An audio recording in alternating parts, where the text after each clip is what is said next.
महाकाली भगवती दुर्गा का एक स्वरूप महाकाली का भी है, जिनकी उत्पत्ति राक्षसों के नाश के लिए हुई थी। स्वयं काल भी मां काली से भय खाता है और इनका क्रोध ऐसा है कि संपूर्ण संसार की शक्तियां मिलकर भी उनके गुस्से पर काबू नहीं पा सकती।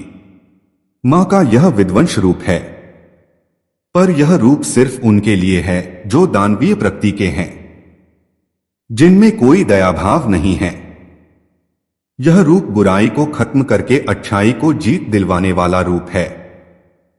अत मां काली अच्छे मनुष्यों की शुभेच्छु है और पूजनीय भी है।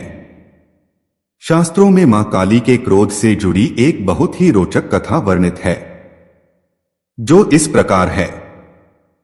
बात उस समय की है जब दैत्य रक्तबीज ने कठोर तप के बल पर एक ऐसा वरदान प्राप्त कर लिया था जिससे अगर उसके रक्त की एक भी बूंद भूमि पर गिरती है तो उससे अनेक दैत्य पैदा हो जाएंगे।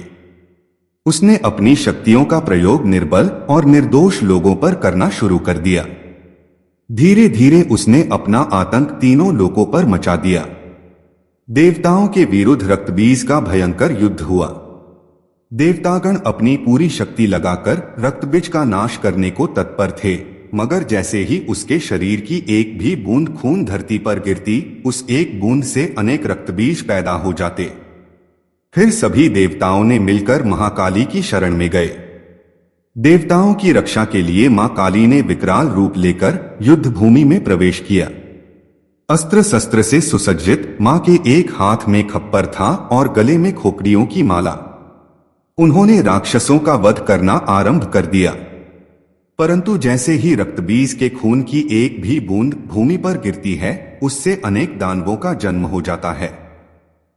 तब मां ने रक्तबीज के खून को अपने खप्पर में रोकना शुरू किया और उसका खून पीने लगी। इस तरह महाकाली ने रक्तबीज का वध किया। लेकिन तब तक महाकाली का गुस्सा इतना विकराल रूप ले चुका था कि उनको शांत करना असंभव था। हर कोई उनके समीप जाने से भी डर रहा था।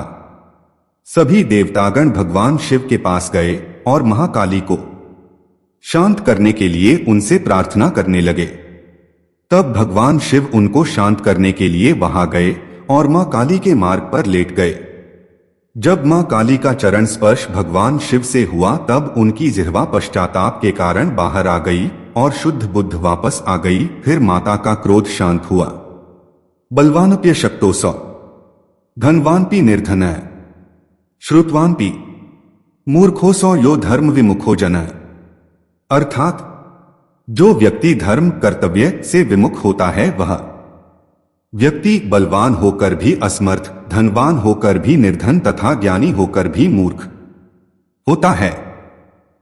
मित्रों, जानकारी अगर अच्छी लगी तो लाइक, कमेंट और सब्सक्राइब जरूर करें। राधे राधे।